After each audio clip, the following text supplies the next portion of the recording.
comments from people who have not the opportunity to join us here. So I will start with Andy, if I may, and what I would like to ask you and you, Marco, later on as well, is about the actual practices of dealing with problematic, to call it problematic now, content. What are the procedures in place? What role play your internal guidelines? To what extent do you reflect what governments want you to do?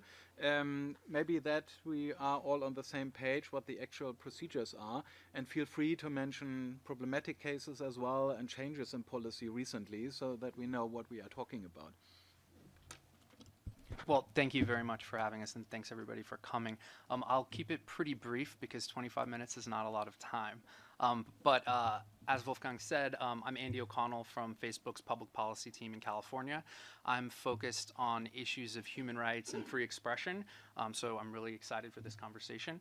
A word about Facebook's mission: it's to give people the power to build community. It used to be to make the world more open and connected, but at its core, what we're really trying to do is empower people to have voice and to build community.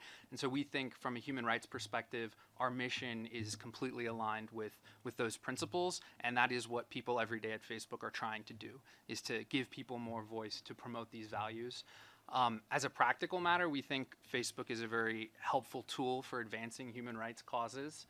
And for empowering people to exercise their human rights. So again, we think it's perfectly aligned with what we're talking about here today. One more word about our human rights approach. So as a member of the Global Network Initiative, we have committed to the GNI principles, which are consistent with the UN Guiding Principles on Business and Human Rights. And we are an active participant in GNI, including the GNI audit process, whereby every 2 years our human rights compliance program is audited independently. So we're really proud of that work. Part of that work is, and part of what my team does, is focus on human rights due diligence for both products and policies. And again, we do that on an ongoing basis.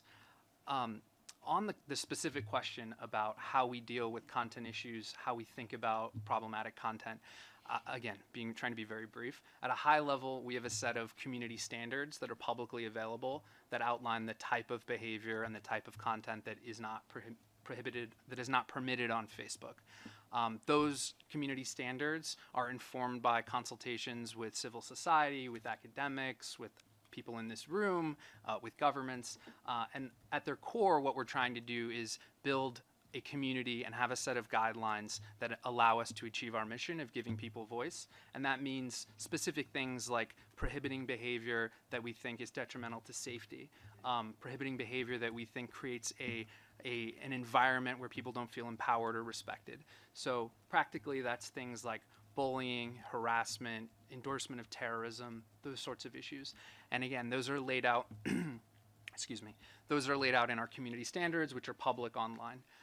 In terms of enforcing those rules, we largely rely on reports from the community of users. So any piece of content on Facebook can be reported as violating our community standards, at which point we have teams around the world working 24 hours a day in dozens of languages to review those reports, to assess them against our community standards, and to take appropriate action. The last thing I'll just say is when it comes to specific government requests for censorship, we review those initially to see whether the content is a violation of our community standards, because sometimes governments do report content to us like hate speech, which does violate our community standards, in which case we will take it down under our terms of service. In the event that it is not a community standards issue, we'll do a legal due diligence process, which might result in us making the content unavailable in that jurisdiction. In those cases, we'll publish in our transparency report every 6 months data by country on how we dealt with those government censorship requests.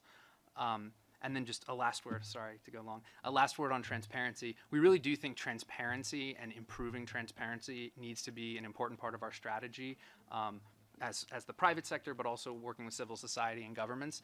And so we've really been pushing on this transparency theme, and we're trying to be a lot more public about our consultations, how we're thinking about these issues. And one thing I'll just point everyone toward is our Facebook newsroom. There's sort of two things to highlight. One is we have a recurring blog series now called Hard Questions, where we publicly grapple with really challenging issues as it relates to social media, Facebook, technology policy.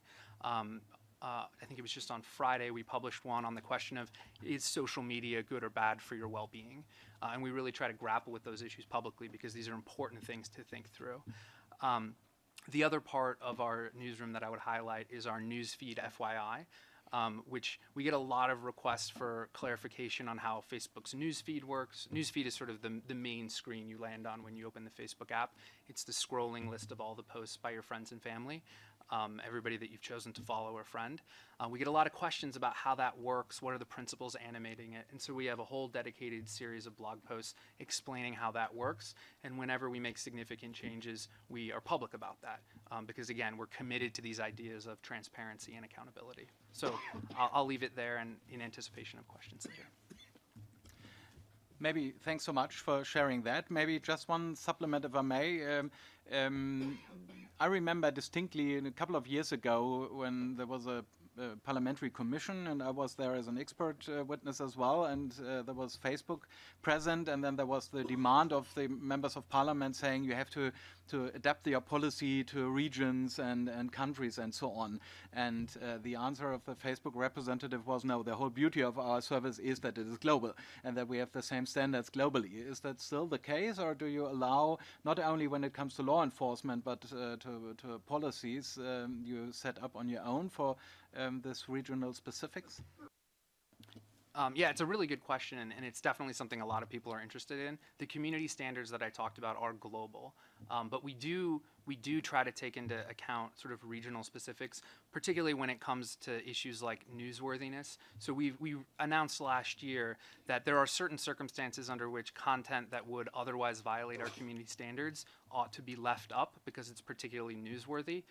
The situation where that comes up most frequently, as you might imagine, is graphic violence, but that is important for documenting human rights abuses and disseminating information about ongoing human rights abuses. And so we take that into consideration when making enforcement decisions. We also, as we've announced in a couple of different ways, we're investing more and more in making sure that our that our community operations teams who actually review these user reports have more and more local context and knowledge beyond just improving our language coverage. Thank you. Marco, what is Google's position on that? Thank you for having us, and thank you to the Council of Europe for inviting me to speak today. I'm Marco Pancini from the Google team in Brussels, the policy team. I'm working on this issue since a few years, and of course, on one key pillar in our approach to this is the multi-stakeholder kind of dialogue that we are having today. That's why we were very happy to partner together with the Council of Europe to start to look into these issues, probably in a less emergency status mode, and more like in thinking deeply and about the consequence of the action of companies like Google and internet companies more in general on fundamental rights. And that's in continuum, as mentioned before. The GNI, we were founder members of the GNI. The GNI was already a first experiment to try to look at this issue from a different perspective, which we cannot be always like companies presenting our position and then answering to the question, but sometimes also like coming all together and looking at some of the issues that are on the table and try to come with a joint solution for some of them. Now, with this kind of approach, in the last months, we made some announcement in relation to the way we deal with controversial content online that are up there for discussion. Already we got like some interesting feedback with, on one side, from some governments, they clearly say this is not enough. We want content to go down in 1 hour. And from civil society, sometimes is, you as big companies need to look at your behavior, your action, and consider the impact of this action on the wider fundamental rights. But again, I think that's a kind of a healthy debate that we need to have, and we should not be just in the middle. We should be all sitting together and try to come with solution. Going back to the announcement, there are 3 different levels we focus on. One focus is, of of course, our policies. I absolutely agree with you that finding the right balance between policies that have to be global because of the nature of the internet and local sensitivities, local laws, it's very important. That's why we, of course, updated our policies in order to capture the worst of the worst. Content that is absolutely, at the moment, a reason of huge concern for our society, like terrorist propaganda. But we also tried to look into content that is not perceived as illegal, is not against our policies, but we as a society, we start to consider as disturbing.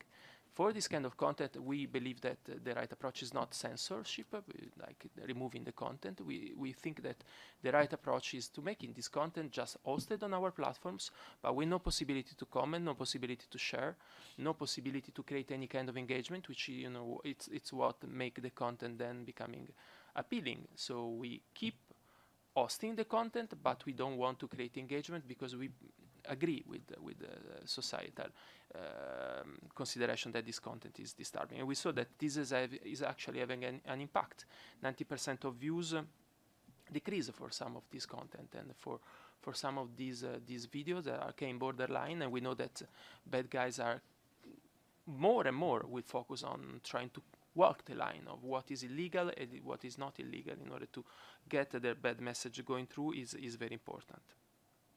On top of that, we are really focusing a lot in trying to make sure that we use the best of our algorithm to catch bad content online, with the purpose not to make human review of this content useless, actually to help humans in order to do a better job. As per today, we in the last months, with a progression that is very, very important, we basically can say that 98% of the videos that we remove on YouTube for violent extremism are caught by our machine learning algorithms.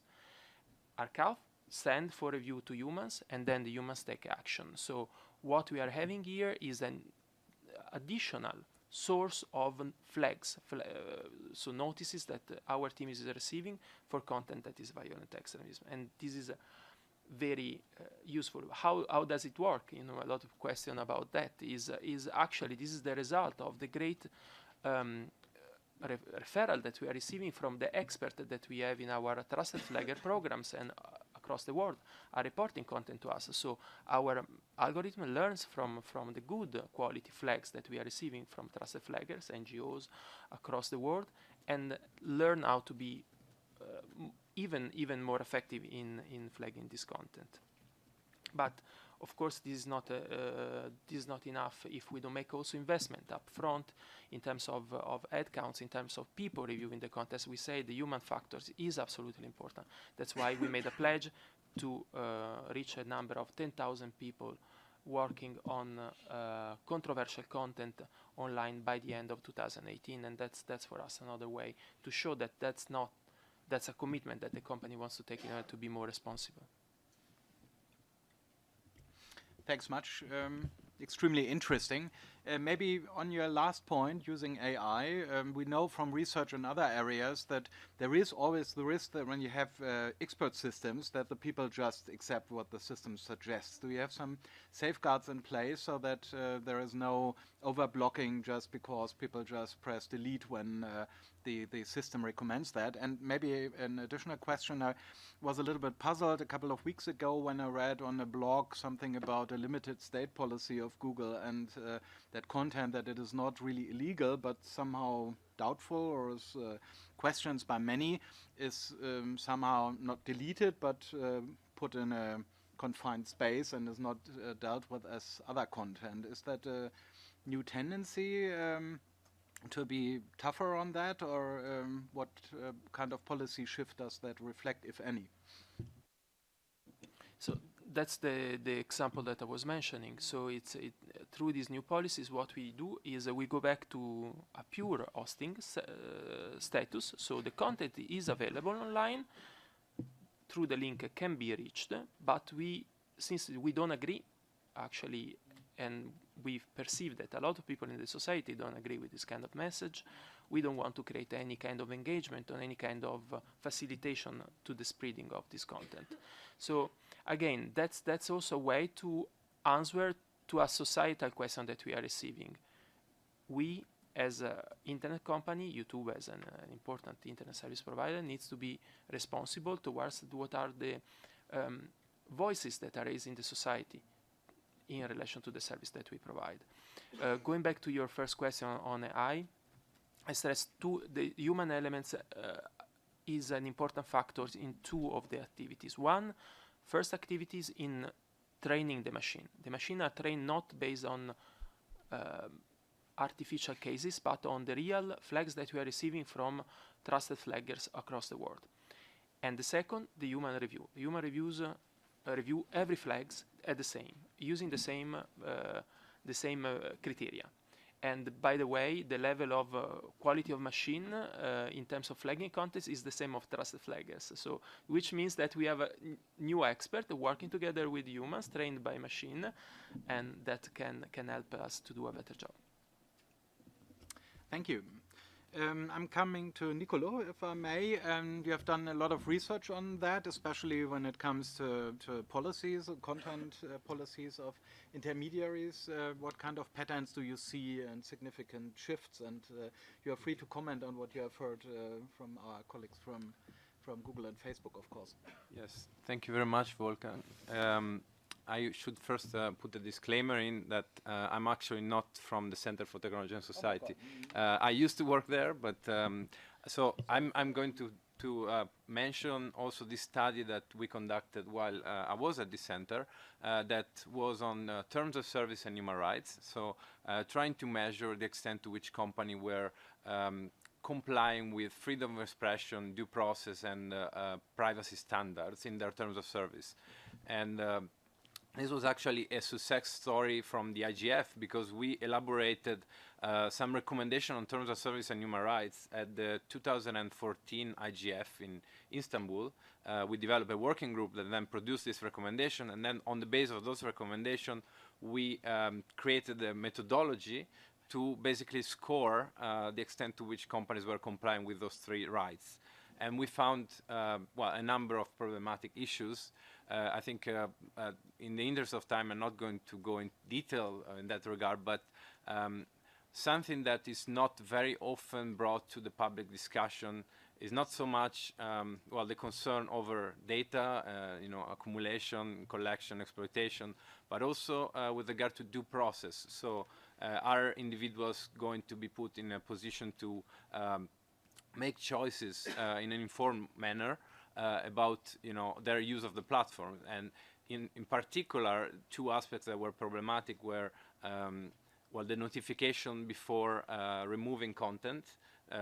Users are usually not informed about this kind of removals. The second issue was on dispute resolutions. So there was typically a class action waiver that was imposed as part of the terms of service and mandatory jurisdiction.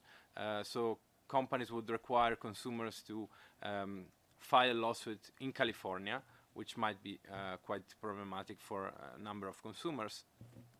And as well, these were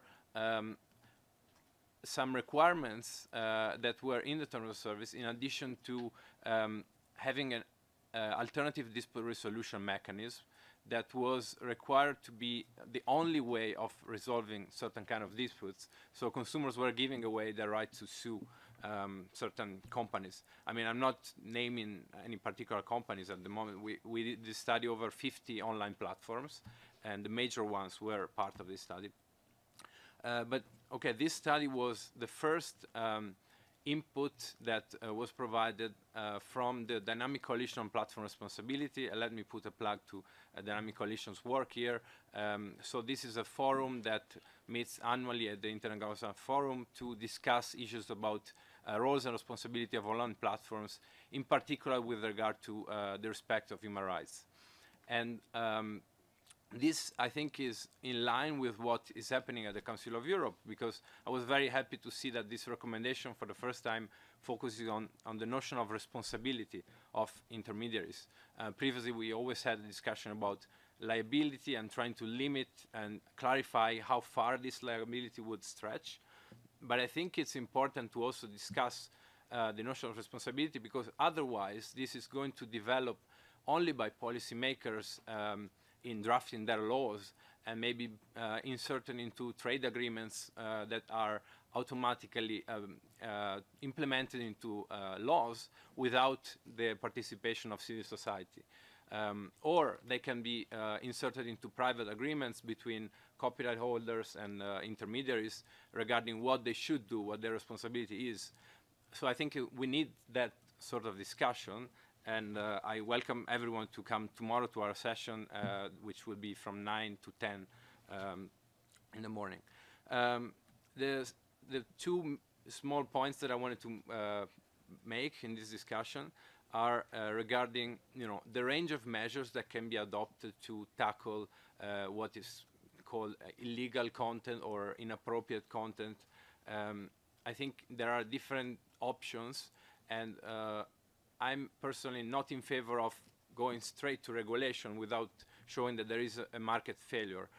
So there is, I think the strongest form of intervention is to say, you should do something. It's a command and control regulation. Then there is a slightly stronger measure of intervention, which is you impose a secondary liability. You say, if you don't do something, then you might be liable for that, or for not doing it. Then there is another measure, which is co-regulation. So you create some principles at the government or European Commission or policy-making level, and then you ask intermediaries to abide by those principles. And then you have a last type of approach, which is you completely leave this to self-regulation. Maybe you impose some limits, but you say this is a matter for the market to sort out. And I think particularly when you are talking about, in a very early phase, there needs to be some discussion at the level of industry, and the market needs to figure out what the best solutions are. And then when we can identify that there is a market failure, the state needs to do something, basically. So there is this sliding scale, and I think the more you have a company with a significant position in the market, the more the state should be concerned about potential detrimental effects of leaving this simply to the market itself. And I think the recommendation of intermediaries of the Council of Europe goes in that direction. So it mentions this issue of a sliding scale approach. And also important is to consider the incentives. Also, this is something that the recommendation mentions. So if you are imposing the costs of taking very granular measures, for example, to balance the interest of a copyright holder versus the freedom of expression, you need to realize that if you are imposing those costs on the intermediary itself, which is in the condition of trying to minimize the expenditure that he will do in that regard, then you are potentially having detrimental effects on freedom of expression. So I think in general there is some consensus that the cost should be rated on the copyright holders, or if we are talking about terrorism, it should be somehow subsidized by the public authorities. The second very quick point that I wanted to make is that I think in an era of algorithms, big data, and artificial intelligence, due process requires a bit more than simply a notification. I think that the new meta right that is increasingly being discussed and is increasingly relevant to user autonomy is the right to explanation for any automated decision that significantly impacts individuals. This is part of our data protection framework in Europe, and increasingly is discussed also in other jurisdictions. And so the question is, how do you provide an explanation for this kind of decisions? I think, and that's just my last pledge, is that you will need to have a notion of personalized transparency as much as you have today a personalized service. Because what we have today in transparency reports is an aggregated notion of the kind of interventions and removals and handover of data that intermediaries do, but you don't know as an individual user how that affected you individually. So I think that's maybe something to discuss for the way forward. Thanks very much for that input. Would have a lot of additional questions because co and self-regulation is an interesting topic here, but maybe we come to that later. And I hand over to Carmen and giving her view and especially introducing some elements, I hope, from the recommendations that we have drafted. Carmen. Hi, good morning or pre-lunchtime, everyone. So nice to be here, and I have about 4 minutes, I think, to try to convince you why did Council of Europe spend the last 2 years in drafting a recommendation for intermediaries regards to the duties and responsibilities, and why was this time well spent, in my opinion. So what had we before? We had quite a few Court of Human Rights cases, yes, which affect 47 member states of the Council of Europe. We started with Delphi versus Estonia, which was probably a bit overwhelming regards to strict liability for hate speech. We moved on to index.hu and Hungary, saying that, well, we need to take into account whether there is a risk that a platform would close down and we would have less fora for expression. A very good approach indeed from the Court of Human Rights, but it got better. Next one was Pichl versus Sweden, saying that, well, there needs to be even more arguments to consider before you would make a decision that intermediaries should be liable for speech that they are not author of.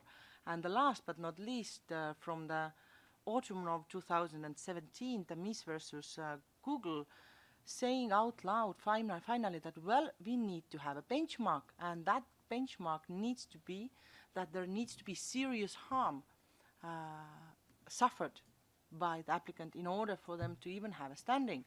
I think that's a very rational direction of the court to move to, especially considering everything that we have heard, that the companies are considering these issues themselves. We are talking about market failures from Niccolo and so forth. However, this is just legal framework, and there was still a lot of uncertainty. And of course, we have some challenges that the states need to address in order to be states. Let's start from any content. Well, basically, that's bad content, how Marco put it, that we are concerned about bad content. But bad content is such a wide concept, isn't it? It could be a viral information that you just are unable to stop. If something goes viral, it doesn't matter what country it started from. No country, no state, or no person, or even probably no platform really has a possibility to stop it. But of course, viral content is not the main concern. The main concern also is radicalization and terrorism online. That makes the heads of states sometimes to resort to very strange sayings, kind of like, we will ensure that the internet will be good and pure, and we will strip terrorists of their safe places online, and so forth. In addition to terrorism and radicalization, we of course have fake news and misinformation, and last but definitely not least, intellectual property that comes scrolling from every corner, and rightfully so. For hate speech, we have Germany that has quite an interesting approach in a national legal system. I know Wolfgang is very proud of it. For hate speech, we have Italy and all other, well, I'm not naming, many countries trying to have initiatives how to tackle something that is fake news in somebody's mind. So, of course, to take all this together, we are in a very scrambled place. No state, no private sector actor, or no user would really know how to act. So I think Council of Europe took it upon themselves to try to find or rebalance this situation, and try really to bring back the rights online are the same as offline principle into this equation. With it, also due process and legitimate aim and proportionality, to try to find how to put those back into this very let's say, muddy waters of intermediaries and online content moving through those intermediaries. So, in my opinion, I think this panel has ended well if at least one person in this room has taken this draft recommendation, prints it out, and reads it in whole, and says that, well, this is balancing indeed. But just a few points. It is a very long and substantiated recommendation. But 3 main points I think that makes it very different and will give it power to find rebalance again. Firstly, it is not an undertaking based. It is based on functions. So let's take industry right to me. Let's take Facebook or Google. That in some circumstances they may be authors of content. In some circumstances they could be very traditional service providers, and in some circumstances they could have functions that are intermediating.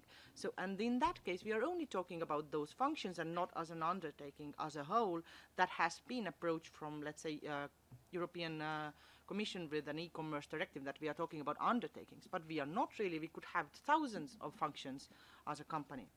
Second important point, in my opinion, from the recommendation is that it really tries to tackle the issue of that we have so many different intermediaries. We have intermediaries that are platforms for the pictures of cats and dogs. We have intermediaries that are platform for public political debates, parliamentary debates even. So these, it's very hard to see too much common in between those platforms. So this recommendation really tries to take this nuanced and graduated approach to every single function that we are trying to address. So not company, but a function.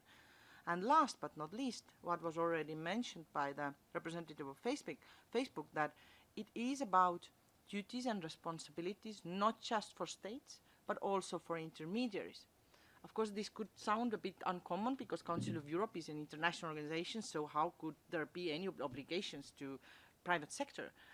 This is, as was already mentioned, it goes through UN principles on business and human rights that oblige everyone active in this sphere of internet, so through this multi-stakeholder process, to make sure that you do no harm to internet or users, and if necessary, not only states but also the companies are under obligation to take positive measures in order to ensure human rights. So it's not just a sphere for states to do something, it's for all of us to do something.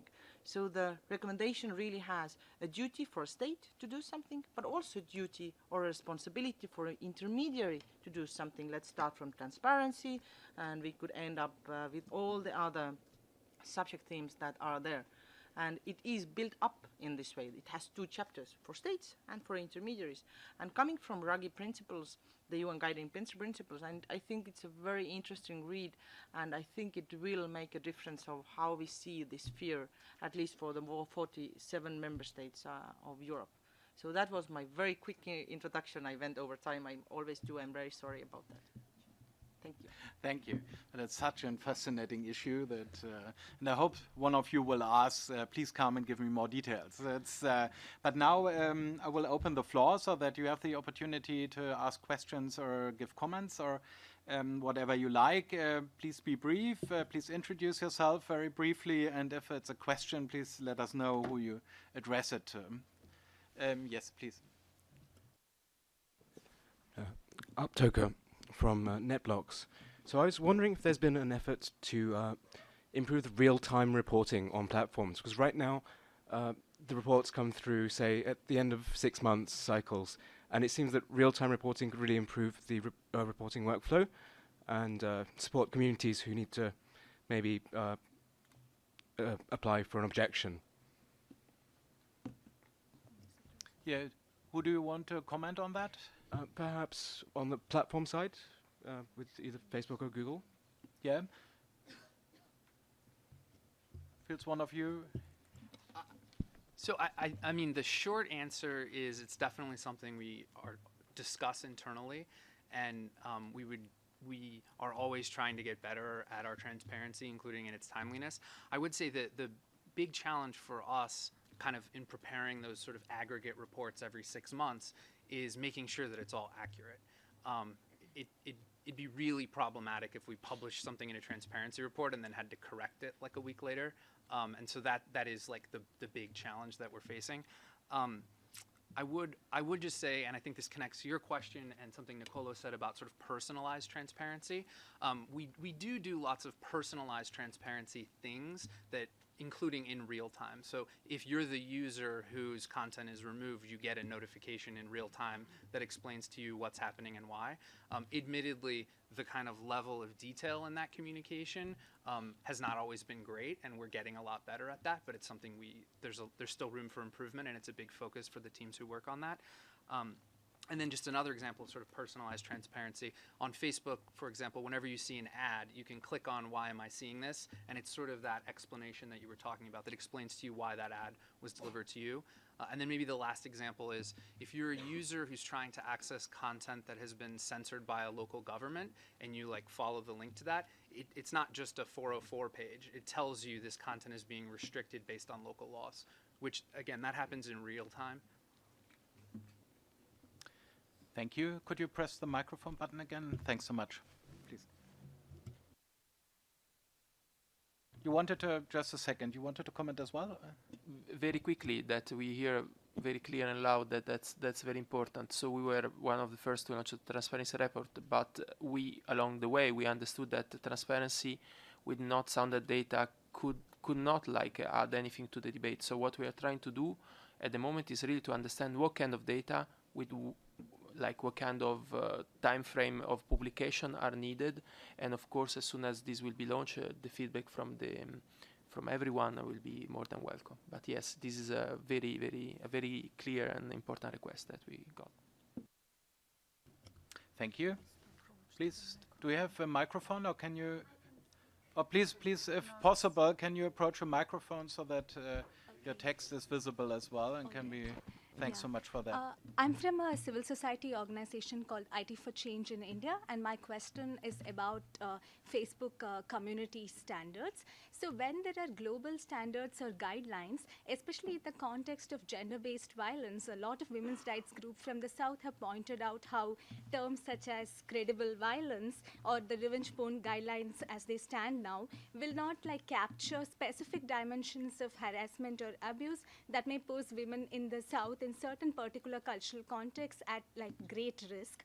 And I just want to know what is the thinking about that, and is there any thinking around like changing responses to gender-based violence and coming up with more culturally rooted responses, etc. Thank you. Will you comment on that? Yeah, I mean, so I think that's a really important issue, and we actually, I have a colleague here who is a member of our global safety team, and she and her colleagues in particular have done a lot of outreach in India to make sure we really understand that set of issues in India. And to sort of harken back to something I said earlier, we definitely do want to take that cultural context into consideration when making these enforcement decisions, and also when making the policies themselves. So is that an area where we've got it right? I'm not sure, but we definitely hear the concern, and we have lots of people who are focused on it, and I'd be happy to connect you with my colleague who is here and is working on that exact issue. Thank you. Corinna, please. As I mentioned at the beginning, the platform that was created between the Council of Europe and internet companies has as a main objective as well to share and understand better the sitting and the standards of the Council of Europe. So we have the Council of Europe Convention on Violence Against Women, and is not limited just to the member states of the Council, but it's open to countries that are not member of the Council of Europe, but through worldwide, as in the case of the Convention 108 on the cybercrime. So we have the platform where the internet companies, internet intermediaries are taking into account international standards that we have on gender-based violence as well. Can I just briefly just add, just to be very clear, hate speech, incitement, harassment, gender-based violence are not allowed on the platform. I think just the issue that you're bringing up is an important one of making sure we understand when something that in one context might be considered harassment is considered harassment or does create safety risks in a different situation. And I think you're spot on that we need to always stay on top of that and make sure we're constantly improving that in various contexts. Thank you for the clarification. Thank you. Yes, my name is Richard Wingfield from Global Partners Digital. My question is about terms of service or community standards. And obviously these are very welcome when where they exist, but they're often at a very high level. And if you were a government, for example, talking about restrictions on freedom of expression, citing something like we don't allow hate speech would breach the principle of legality. It's not clear, it's not precise, it's a rather vague term, and it doesn't allow people to know what is and isn't allowed, ultimately. And so my question, I suppose, for Carmen in a way is, do the draft recommendations or does your work on this suggest that there should be some kind of equivalent obligation to provide terms of service that are sufficiently clear and precise to allow users to know what and will be allowed in different contexts? And I suppose a follow-up question to the platforms themselves is, you obviously have this internal guidance, presumably, on interpreting and implementing the terms of service, so why not make it public so users can better understand what will and won't be allowed? Thank you for that. So, Carmen, will you start?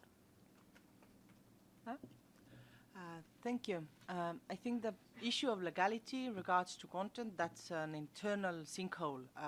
No one is able to solve it unless you go for 8 years through courts and then you finally get a decision.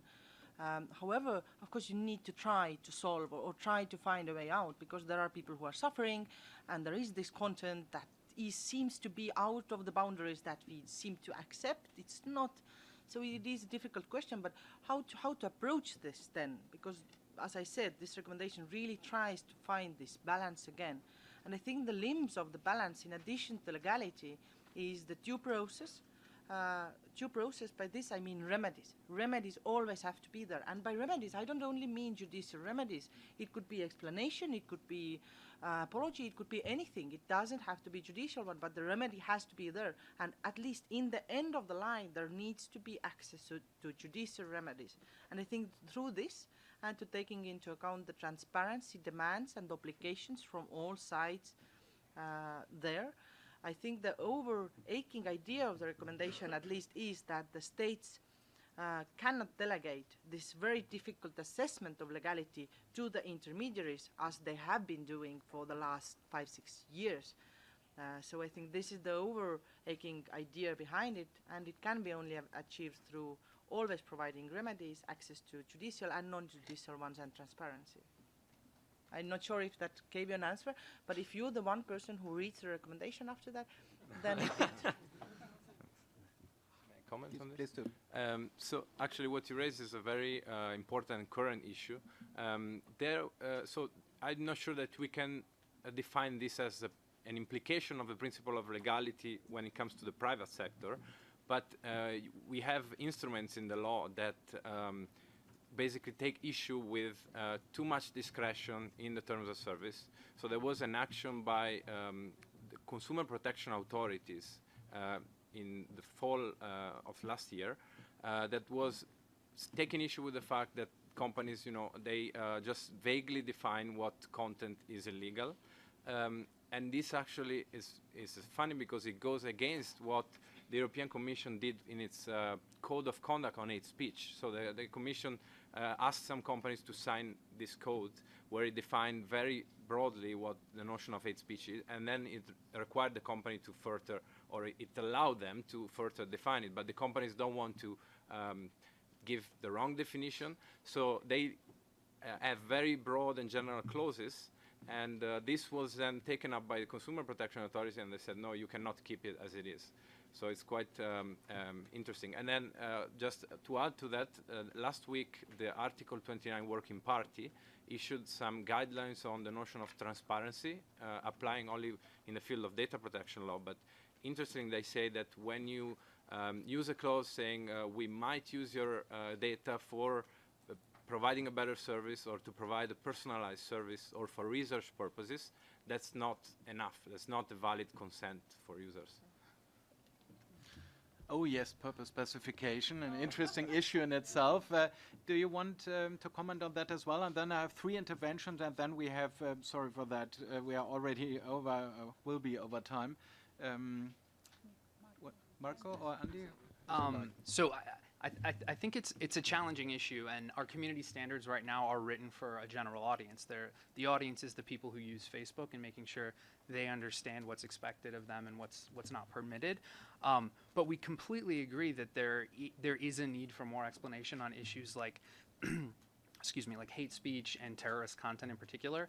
And our strategy on that so far has not been to increase the length of our community standards, because frankly we already face a lot of criticism that they're too long already and too complicated. So the strategy we've adopted is this hard questions blog post that I mentioned earlier. And both on hate speech and terrorist content, we've got a sort of multi-thousand-word essay out there explaining our thinking on those issues. And again, I would expect to see a lot more from us in terms of transparency on those issues, because as I said at the beginning, we believe in these principles of transparency and accountability, but we have all these other interests of our users that we're trying to advance. If I can add quickly, because I don't want to give the idea that, for example, in the context of the code of conduct that we signed with the Commission, we were like in unfair way defining hate speech or not like giving enough focus on this specific point. So the code of conduct make a reference to the framework decision of the European Commission on hate speech, and did indeed the framework decision define what is illegal hate speech in a way which is consistent with the highest standard, international standard. So, I mean, you can discuss later, but let's say that for you know, we can say that we can live with this definition, and in looking into that also our policies, we found our policies aligned with this vision. Thank you. I will sacrifice my closing remarks, and then Mr. Wagner has the opportunity to come in as well. And then we have 4 interventions. I will do them all together if it's okay with you, and then if you feel comfortable and just briefly commenting on that, please. Oh. My name is Jutta Kroll from the German Digital Opportunities Foundation, and my question goes to Carmen. I know that in parallel to you drafting the recommendations, a group called KHINF IT, which I had the honor to work with, was working on recommendations for the Council of Europe on children's rights in the digital world. And I have read your recommendations, and I've seen you have put in a reference to child pornography. I would have preferred to have also a reference directly to children's rights. Have you been in exchange? Have you considered to give it more impact and to recommend to the internet intermediaries to take into account children's rights? Carmen, please make a note, and later on, please. Hi, I'm a professor at the University of Calgary, and my question is really about the scope of the duty to respect human rights. I was really pleased to hear that this is kind of a focal point of the draft recommendation, so I'm quite interested to see it. But I know, in my reading and the work that I've done on it, I've always conceived of it as just broadly the business's impact on all human rights. But there seems to be, and I'd love the platforms to comment on this, and perhaps even Carmen too, on what you've drafted, about, the disconnect seems to be, well, what is the scope of that duty to respect? Sometimes when I see the work, say, with the Global Network Initiative, it's quite focused on government interferences with human rights, but not as much when it comes to how platforms deal with, say, private interferences. When we look at the publication or transparency of requests for takedown of content, for example, it's focused on government interferences, but not, there's no data on, say, private requests for content takedown or how companies deal with that. And so there seems to be this issue here about what that scope is, at least maybe a different viewpoint on it. And so I'd love some clarification from the platforms on how you do view the duty to respect human rights and what its scope is. Thank you. I'm sorry for that. My name is Gabriel Souto. I'm from Youth IGF Brazil, and I want to know more about how big companies manage their transparency about metadata, and how they have a policy, or how they lead with this. And thank you. Thank you, Mr. Wagner. Michael Wagner from the European Broadcasting Union. I've listened with much interest about the new policy about disturbing content, which is not taken down, but which is does not allow engagement or does not facilitate distribution. I mean, is that the, let's say, the remedy for the problem that we have seen in social media and elsewhere that some radical extremist content, sometimes also hate speech, is in a way dealt with, or it's ranked up because it creates emotional reactions, it creates interaction, sharing, etc.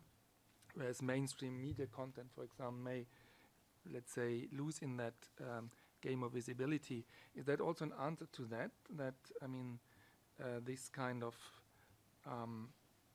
negative results for democratic debate, that extremist content gets more visibility, is remedied?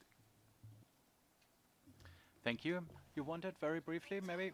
But please be brief. We are already over time. Thank you for that. Catherine Garcia from the Hague University of Applied Sciences and the Dutch delegation to IGF.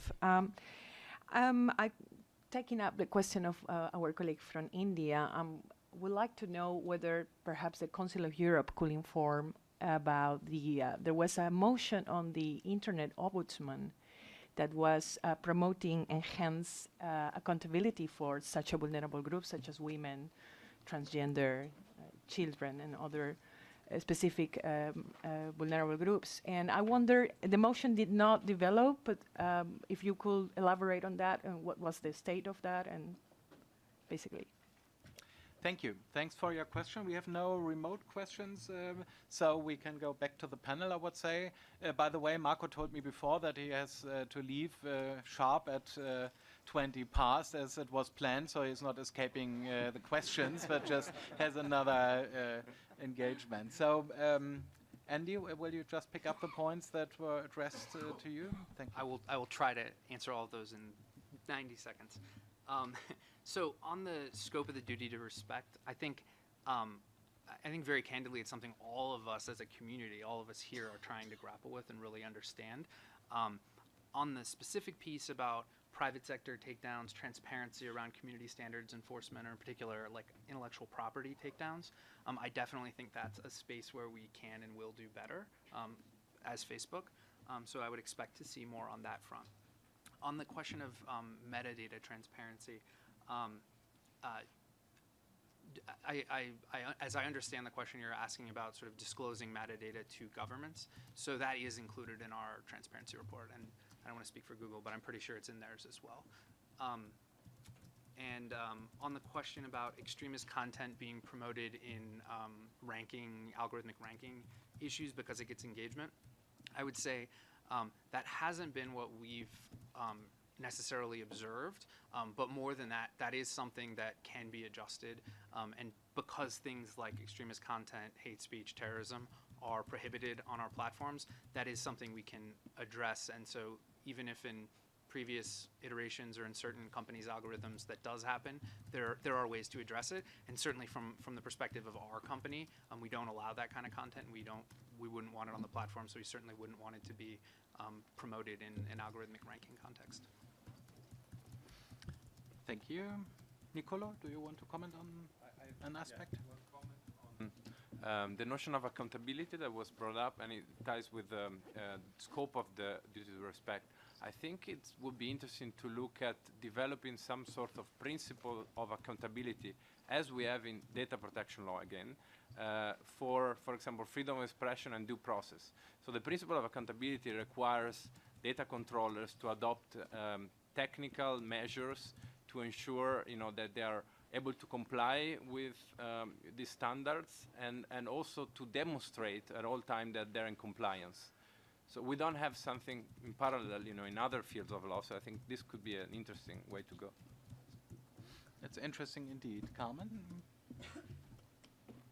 To address the very specific question, I think I'm not lying if I'm saying that we spend hours on discussing which vulnerable groups to name specifically in the recommendation. And I'm also honest if I'm saying that we did not leave the room as friends after that. But we did make a decision in the end that because there are so many vulnerable groups that need protection, let's take women in gaming industry, elderly people in entertainment platforms, so forth, so forth. So we decided to only take the most serious crimes to name them and to treat all the others without discriminating one vulnerable or very vulnerable group against the other. So that was the compromise I think we be reached in the end. So that's the reply. Accepted. I will add here the fact that, as in the case of draft recommendation on internet intermediaries, as in the case of the platform of cooperation between the Council of Europe and internet companies, the idea was to have a general platform where we can add and we will take into account all the time the vulnerable groups.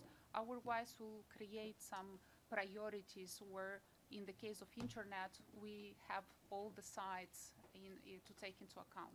At the same time, through the TC-INF, we have all the time exchange of views of what is going on through the implementation of Lanzarote Convention, where the children's rights taking into account. Even our last meeting of TC-INF was dedicated to the Council of Europe actions and projects dedicated to the protection of children in the internet. Thank you. Thank you. Thank you. Thank you all. Thanks to the panel. You will all know that in regions where we celebrate Christmas, everybody makes a wish list, and my wish list is very short. One wish is that you all grab a copy of our recommendation and read it during lunch, and the second one I can fulfill myself. I've never used a kind of hammer like this to end a session. I will do that now with thanking you all and having a good IGF meeting. Closed.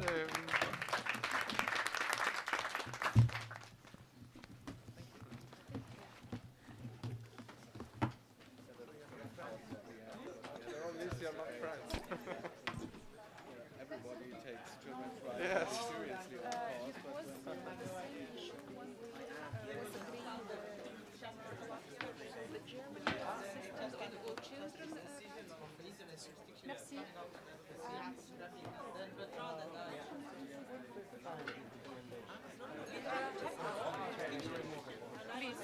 Okay, great. You see, flying outside the last